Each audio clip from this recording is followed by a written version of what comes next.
Hola y bienvenidos a este podcast de Gemba con una nueva invitada que hasta ahora no haya venido. Sí, me estoy estrenando en este mundo del podcast, ¿no? Yo soy Marta Gómez, soy Product Manager en Mercadona Tech. Y bueno, yo soy Jordi López, también Product Manager en Mercadona Tech. Y hoy vamos a hablar de una empresa Cuéntanos, Jordi. hasta ahora no habíamos hablado, ¿no? Es algo nuevo, es algo diferente. Siempre hemos hablado que si empresas digitales, que si Netflix, que si Spotify, que si webs de la vida. Y vamos a hablar de una empresa que hace producto, pero hace producto de una manera diferente. Vamos a hablar nada más y nada menos que Dyson. Esa famosa nombre que todo el mundo escucha, la Dyson, y sabe que nos referimos a una aspiradora. Pero no solo vamos a hablar hoy de aspiradoras, sino vamos a hablar de cómo hacen producto, de cómo son financieramente esta empresa, de cuál es su historia, de cómo empezaron, ¿no? Yo creo que en este podcast vamos a también intentar hacer, a ver si Marta y yo nos esforzamos un poquillo, ese paralelismo, ¿no? Con nuestro mundo digital, nuestro mundo físico, ¿no? Intentar aprender también un poco de cómo ellos hacen este desarrollo de producto un poco diferente, ¿no?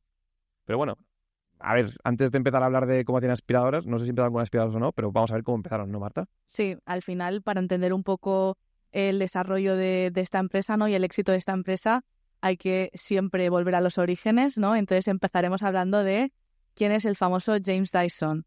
Pues básicamente James Dyson es un ingeniero y diseñador británico que cambió la forma en la que todos pensamos sobre las aspiradoras, ¿no?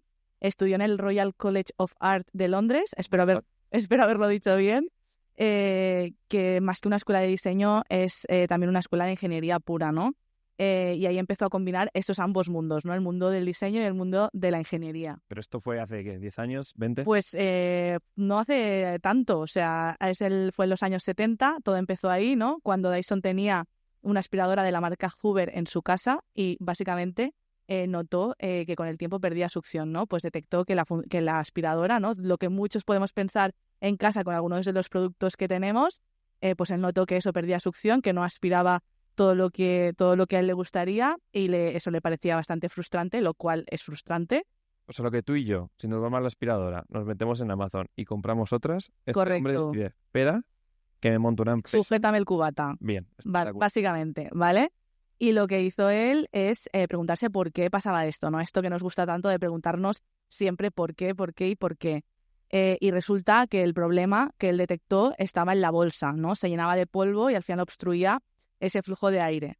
Entonces, ahí es donde entra en juego su experiencia anterior. Él trabajó en ingeniería marítima y entonces había visto unos ciclones industriales, que esto suena algo tochísimo, ¿no?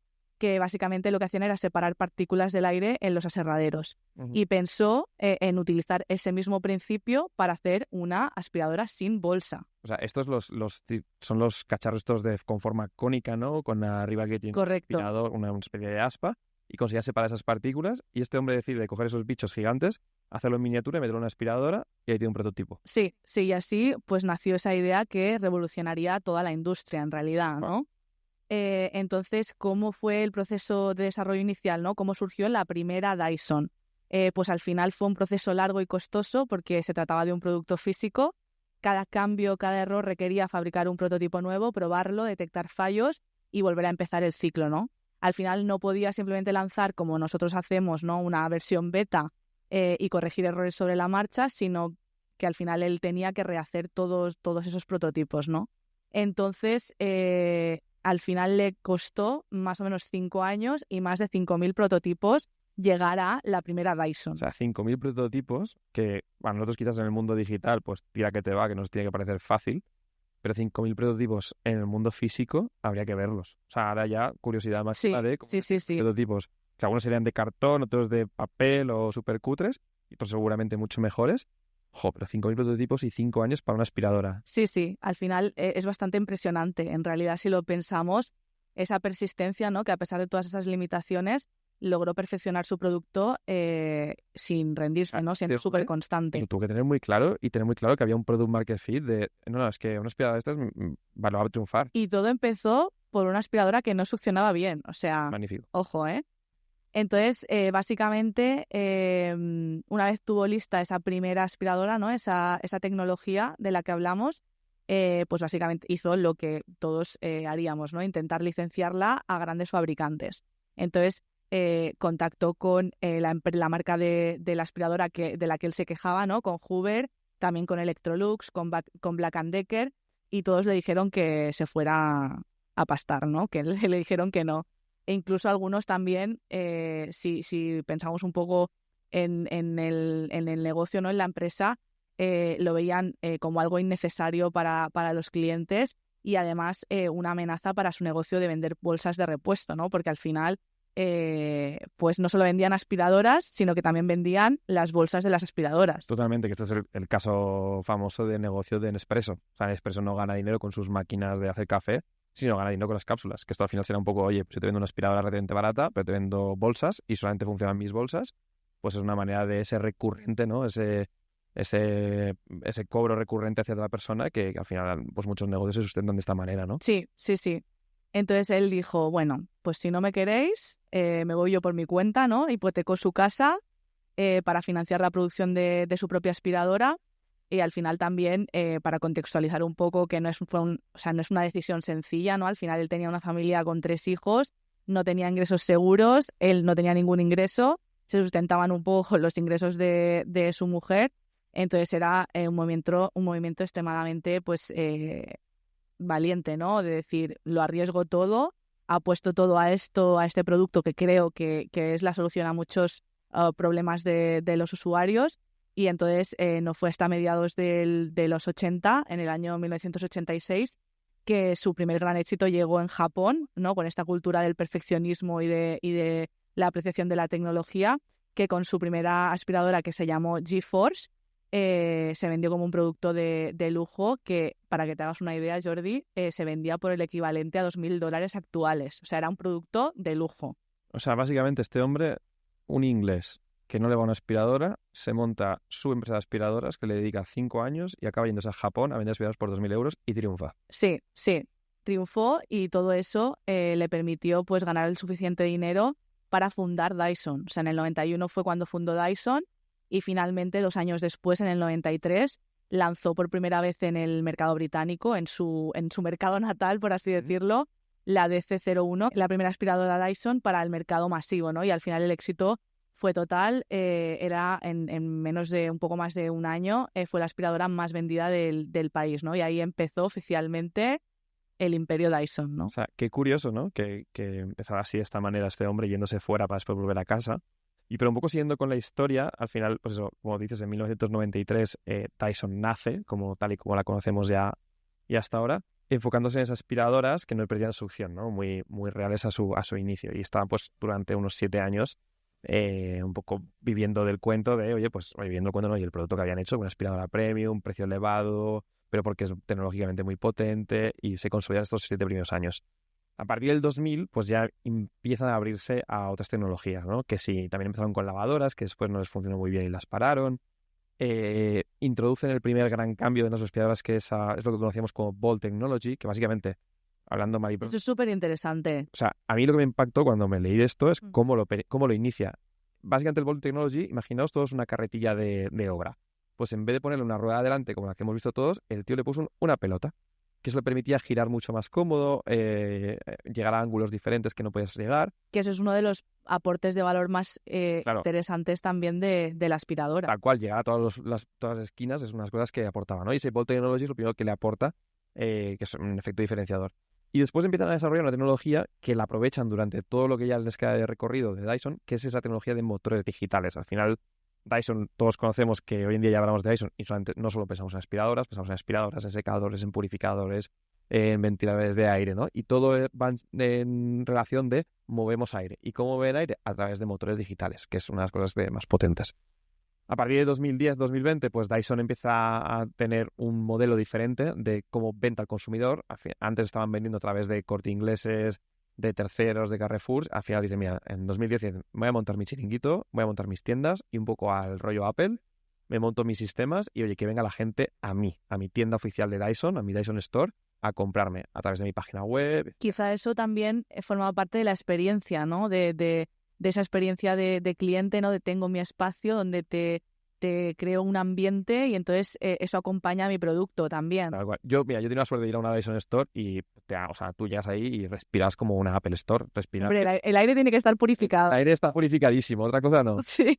Y bueno, ese 2010 empieza con ese modelo de venta directa al consumidor, a las aspiradoras ponen LCDs, que sensores, empiezan a hacer las primeras cosas con móviles, ¿no? Pues es un avance lógico en esa temporada de 10 años, pero sobre todo la parte para mí importante es esa venta directa al consumidor.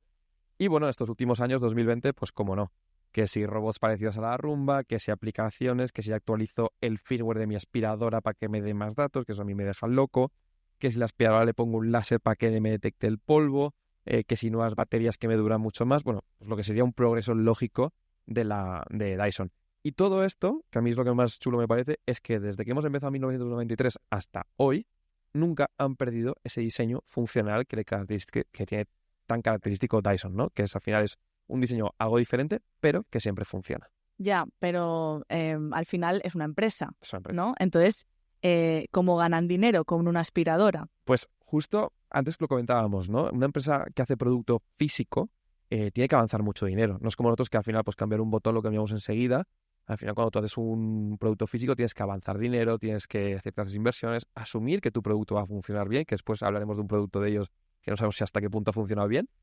Pero Dyson es muy rentable. Eso es lo primero que tenemos que saber. Tiene un margen operativo de un 18,5, que eso en libras lo tenemos que traducir en 1,2 mil millones de libras, que es una puñetera barbaridad. Pues ese margen operativo 18,5, margen bruto 52%, de nuevo una santa barbaridad. Es decir, esta gente sabe ganar dinero, que son las cosas más importantes. Y eso, súper curioso también, que me llama mucho la atención, que al final todos estos números con un catálogo súper reducido, o sea, tienen muy pocos productos. 100%. Es una de las cosas que nosotros aquí en Mercadona podemos decir que tenemos un catálogo súper reducido que a nivel logístico nos viene súper bien y es súper eficiente. Sí, sí. Y yo creo que ellos también aprovechan este tipo de ideas, ¿no? De, oye, voy a tener muy pocos productos, probablemente componentes que se reutilizan de uno a otro, con lo cual es súper eficiente lo que tienen montado y a la hora de hacer prototipados, a la hora de probar cosas, les tiene que ser muy fácil, ¿no? En comparación. Sí, sí.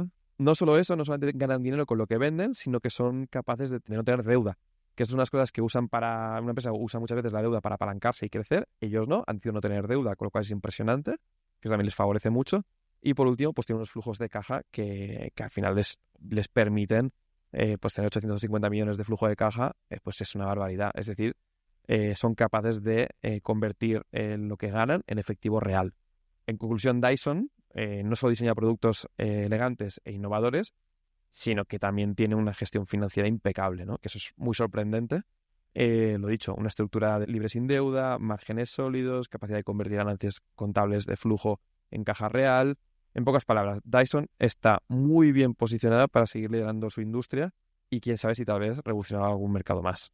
Sí, y al final todo esto nos lleva un poco a plantearnos cómo entiende Dyson el producto, ¿no? Porque parece que eso es clave de su éxito también con todo esto que hemos visto. Entonces, al final, si pensamos en Dyson, o sea, evidentemente pensamos en aspiradoras y en secadores de pelo, pero no es solo una marca de electrodomésticos, ¿no? Es básicamente, es que es más una especie de empresa de ingeniería, ¿no? Obsesionada con innovar todo el rato en todos sus productos. O sea, yo, Marta, para hacer este podcast, no solo metí la página de Dyson, me he visto los vídeos de Dyson y da un gusto y rinning.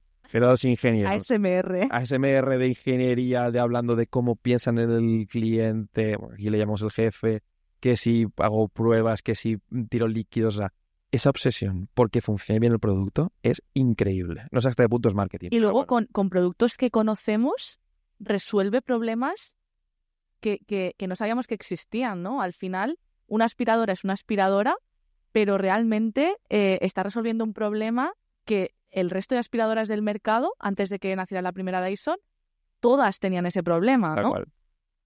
Entonces, al final, pensando un poco en los valores de la empresa, en esos principios de la empresa, vemos la importancia del diseño, la importancia que le dan al diseño no solo con apariencia, que también, sino en funcionalidad y en rendimiento. O sea, cada producto pasa por cientos de prototipos, como hemos visto, antes de llegar al mercado. O sea, la primera aspiradora, más de 5.000 prototipos. O sea, quiere decir, eso es un nivel de excelencia tecnológica muy, muy alta, ¿no? A mí me encanta la parte de que Dyson tenga ese diseño tan chulo, tan funcional, tan ingenieril. Yo recuerdo mi actual jefe, ¿no, José? Que nos decía, oye, es que el diseño es súper importante, no os podéis olvidar de que si un producto sin un buen diseño no funciona. Es más, recuerdo que me puso en mi mesa el famoso exprimidor de Juicy Salif, creado por Philip Stark, ¿no?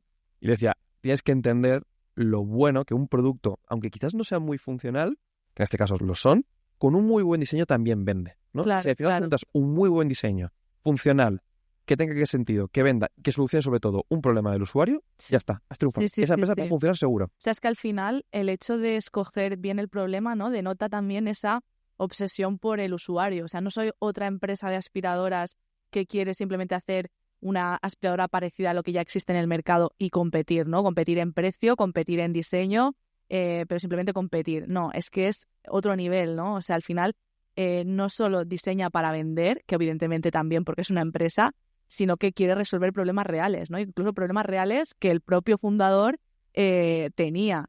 Entonces, están intentando todo el rato mejorar la experiencia de usuario con cada detalle de cada producto. Que ahí puede hacer un poco la película en contra, ¿no? Siempre cuando hacemos producto decimos, nosotros no somos el usuario, ¿no? Piensa el usuario. Y aquí un poco, pues el James Dyson hizo lo contrario, ¿no? Él dijo, pues me hago un Juan Palomo, tiro millas. Hombre, si nadie me lo resuelvo yo. También esa también se la compro. Sí.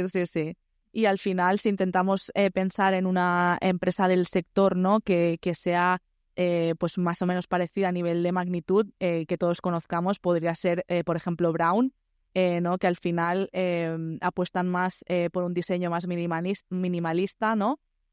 Con el lema menos pero mejor.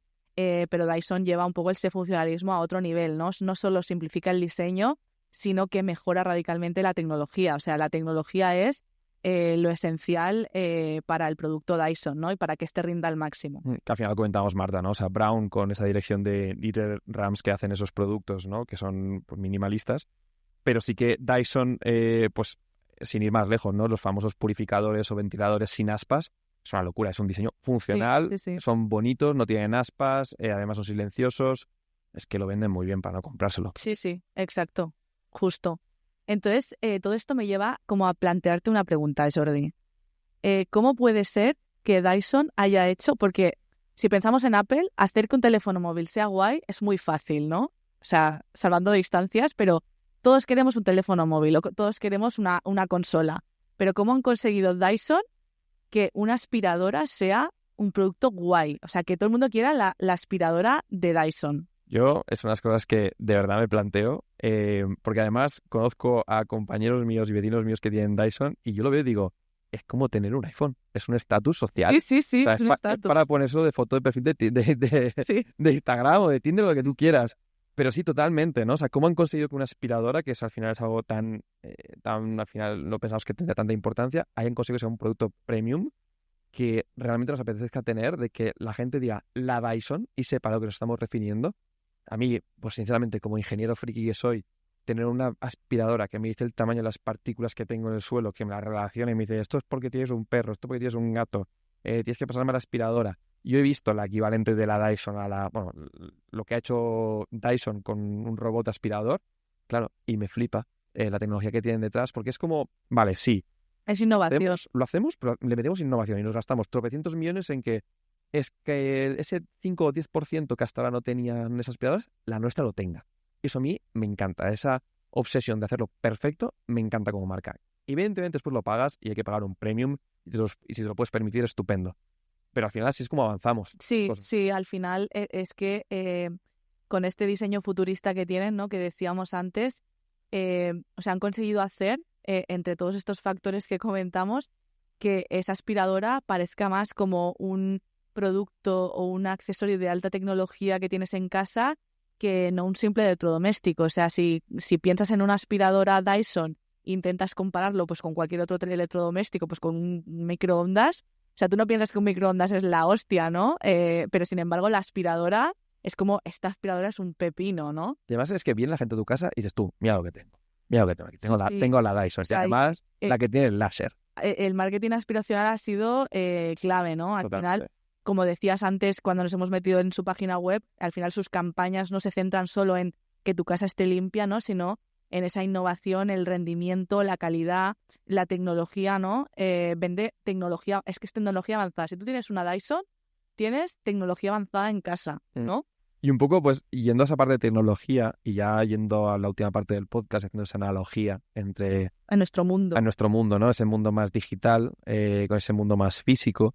Yo creo que es súper importante, ¿no? Que nosotros aprendamos de cómo funciona el mundo físico, ¿no? Yo tenía una diseñadora, Paloma, que ella venía de Famosa. Y cuando empezó, ella venía de Famosa y vino directamente aquí a Mercadona Online. Y ella me hacía muchos ejemplos. Yo es que esto lo prototiparía así, porque nosotros hacíamos pues con dibujitos, en formas 3D, que creo es verdad que hoy en día se ha avanzado mucho y con impresoras 3D, pues ese prototipado físico es mucho más rápido.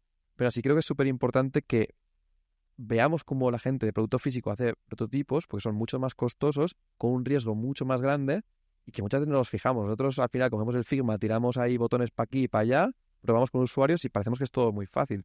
Pero creo que tenemos mucho que aprender de ellos, ¿no, Marta? Sí, al final, para nosotros lo que decíamos antes, ¿no? O sea, como el riesgo es menor en cuanto a coste, pues al final salimos con la beta y vamos arreglando lo que tenemos, pero ese perfeccionismo, ¿no? del prototipado, porque al final te juegas mucho dinero en cada uno de los intentos, pues hace que la forma un poco de abordar esas iteraciones sea muy distinta entre nosotros. Y la segunda parte para mí, un poco comparándonos con ellos, es esa obsesión por resolver esos problemas reales, ¿no? Que antes lo hablábamos de que, no, es que las aspiradoras tienen un problema, todas las aspiradoras tienen el mismo problema, pero nadie lo arreglaba.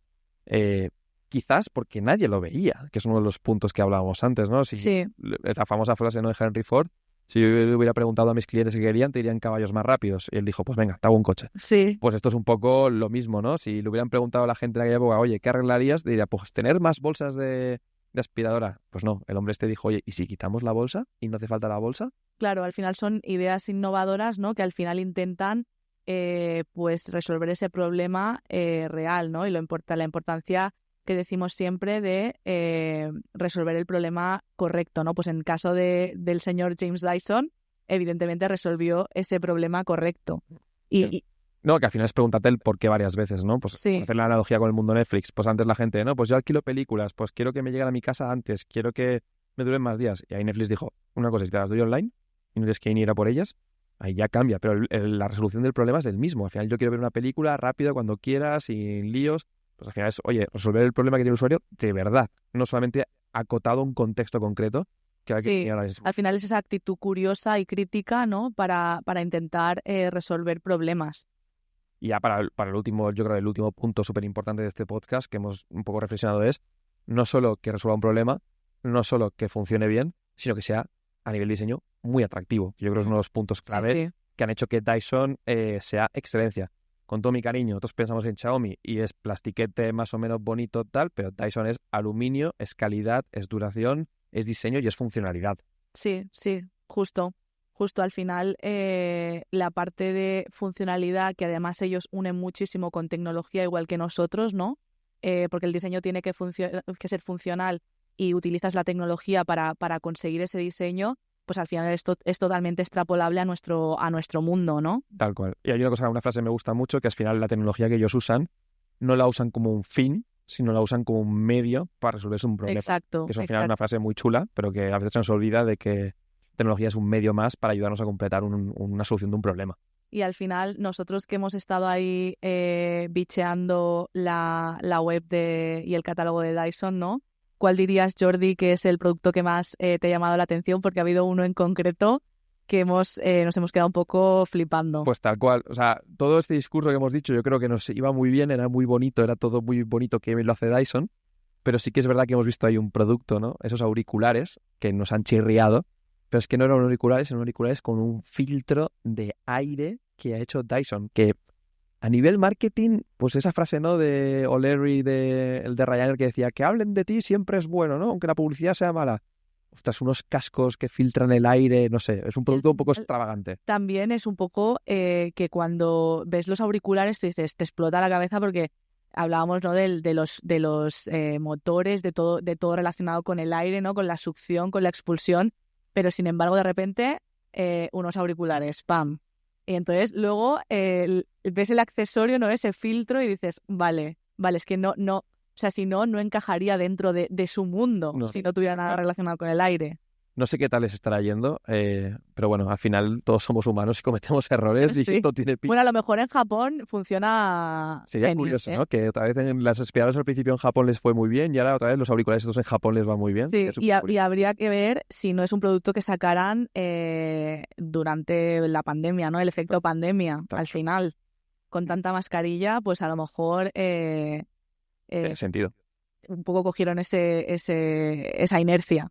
Pues nada, vamos cerrando, ¿no, Marta? Sí, sí, al final, si tuviéramos que destacar 4 puntos, ¿no? de lo que hemos estado hablando en el podcast, pues básicamente serían relacionados con Dyson, en lo que hemos comentado todo el rato de resolver el problema de usuario es la base de todo y que además no es resolver cualquier problema, ¿no? Sino resolver el problema correcto. Total, preguntarnos por qué y por qué.